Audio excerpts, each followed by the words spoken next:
Olá, tudo bem? Seja bem-vindo, seja bem-vinda ao Geografias Fluente. Todo mundo sabe, a gente aprende na escola, inclusive, que o Brasil é um país de enorme biodiversidade. Nós temos um território continental com mais de 8,5 bilhões de quilômetros quadrados e dentro desse território existe uma grande variedade de biomas, são 6 grandes biomas ou domínios morfoclimáticos, com 9 tipos diferentes de formações vegetais. Mas eu arriscaria dizer que nem todo mundo sabe que nós também temos uma grande sociodiversidade. O que significa isso? Que o nosso país tem formas de sociedade diferentes dentro dele. Nosso território abriga um conjunto muito grande de povos e comunidades chamadas de tradicionais. Claro, a mais conhecida entre elas são os povos originários, os povos indígenas. Nós vamos falar um pouquinho sobre isso na sequência. Mas, pela experiência que eu tenho em sala de aula, é muito interessante. A maioria dos meus alunos sequer fazia ideia de que existiam esses povos e comunidades tradicionais espalhados pelo imenso território brasileiro. E eu também. A primeira vez que eu fui conhecer uma comunidade tradicional foi uma comunidade quilombola lá no litoral norte de São Paulo.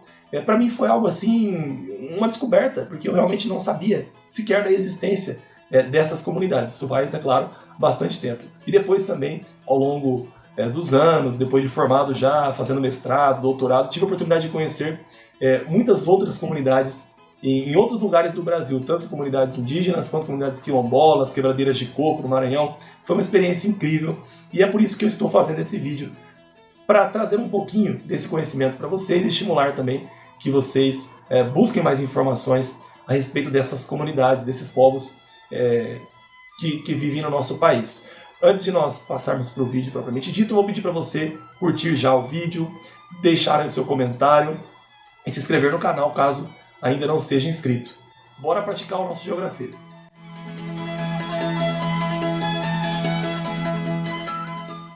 Bom, em primeiro lugar, é preciso saber que quando nós falamos em povos e comunidades tradicionais, nós não estamos falando de um número pequeno de pessoas. Pessoas pertencentes a essas comunidades somam no Brasil hoje aproximadamente 5 milhões de pessoas. É um número expressivo.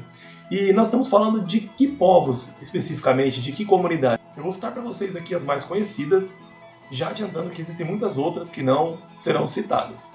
Em primeiro lugar, os chamados povos indígenas são os povos originários do Brasil, aqueles que já estavam aqui quando da chegada dos europeus portugueses lá em 1500.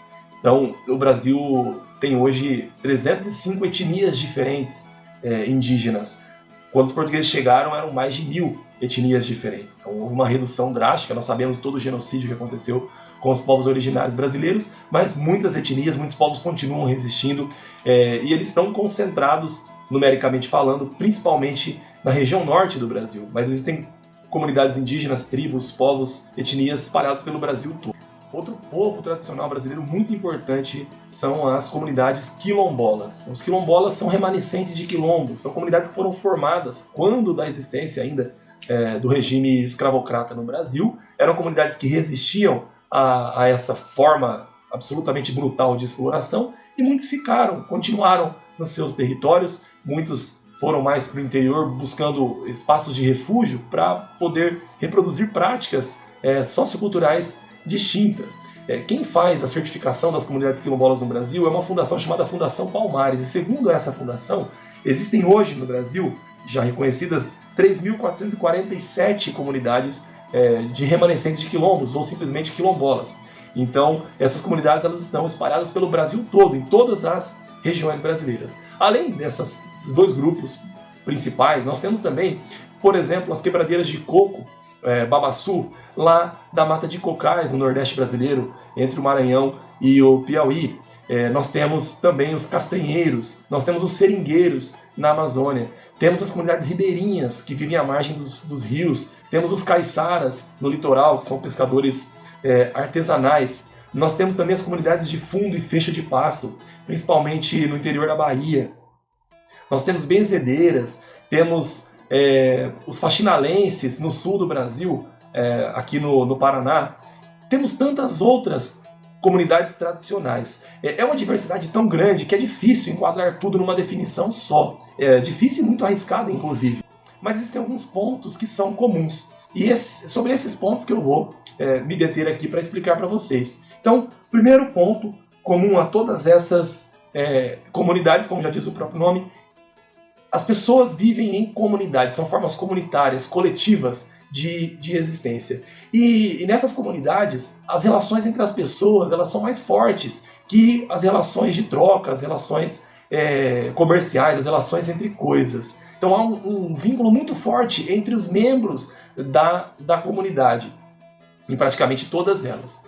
Segundo ponto que distingue e que identifica os povos tradicionais é que os bens comuns da natureza, ou, se quisermos chamar assim, os recursos existentes para a reprodução dessas comunidades, eles são utilizados de maneira também comunitária. Claro, em algumas delas você tem a posse da terra, por exemplo, né, como algo individual, mas você tem o uso de recursos sendo praticado coletivamente. Quer dizer, ninguém é dono daquele recurso, ninguém se apropria, não existe a ideia de propriedade privada de certos recursos que são indispensáveis para a existência da comunidade como um todo. Em alguns casos, como nas terras indígenas, por exemplo, os recursos, inclusive a terra, são totalmente comunitários. Não existe a figura nem da posse individual. E um terceiro elemento que eu quero trazer para vocês é o vínculo muito forte, muito íntimo com o território, que é a base também da construção de uma identidade comum. Então você não entende uma comunidade tradicional se você não entende o território dessa comunidade. Não existe comunidade sem o seu território. Então há a criação de uma identidade muito vinculada a um território que é inseparável desse povo, dessa comunidade específica, e as pessoas se sentem pertencentes, há uma relação de pertencimento com aquele espaço, com aquele território específico. Isso faz com que também a relação com a natureza, a relação com os bens comuns que a natureza oferece, seja uma relação muito diferente. E nessas comunidades, a preservação desses bens, a preservação da natureza, ela é algo realmente assim a ser destacado. Então há uma preocupação maior com esses recursos, porque sem esses recursos essas comunidades não existem, elas deixam de existir. Eu queria deixar uma dica de leitura para vocês de um livro extraordinário que eu li recentemente, até fiz uma resenha e postei no Instagram, que é um livro chamado Torto Arado, do escritor baiano, geógrafo inclusive, como eu também, Itamar Vieira Júnior. O Torto Arado é um romance que conta a história de duas irmãs, né, que são as protagonistas, e que vivem em uma comunidade quilombola. Então toda a narrativa, toda a história se passa numa comunidade quilombola lá da Chapada Diamantina. É um livro, como eu disse, excepcional, vale muito a pena, e eu não saberia descrever com tanta beleza, com tanto nível de detalhamento, como é a vida numa comunidade quilombola. O Itamar, sim, inclusive ele, como funcionário do INCRA, passou muito tempo andando por essas comunidades, conhece como ninguém a realidade dessas comunidades lá da Bahia.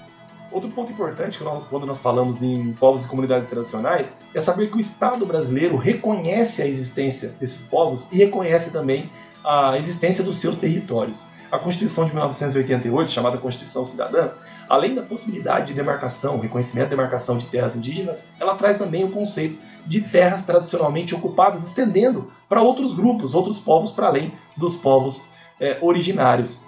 E depois da Constituição de 88, nós temos alguns avanços. Em 2004 é criada uma comissão para instituir um plano nacional para esses povos. Em 2017, finalmente é instituída a Política Nacional de Desenvolvimento Sustentável dos Povos e Comunidades tradicionais. Apesar desse reconhecimento jurídico e da presença de leis que protegem os povos e comunidades tradicionais do Brasil, nós sabemos que há um conjunto de interesses ligados a certas atividades econômicas que põem em risco a existência, a sobrevivência desses povos no Brasil. Eu estou me referindo aqui à expansão da agropecuária e especificamente do agronegócio em áreas onde essas comunidades estão presentes. Eu estou falando aqui também do extrativismo vegetal, da indústria madeireira.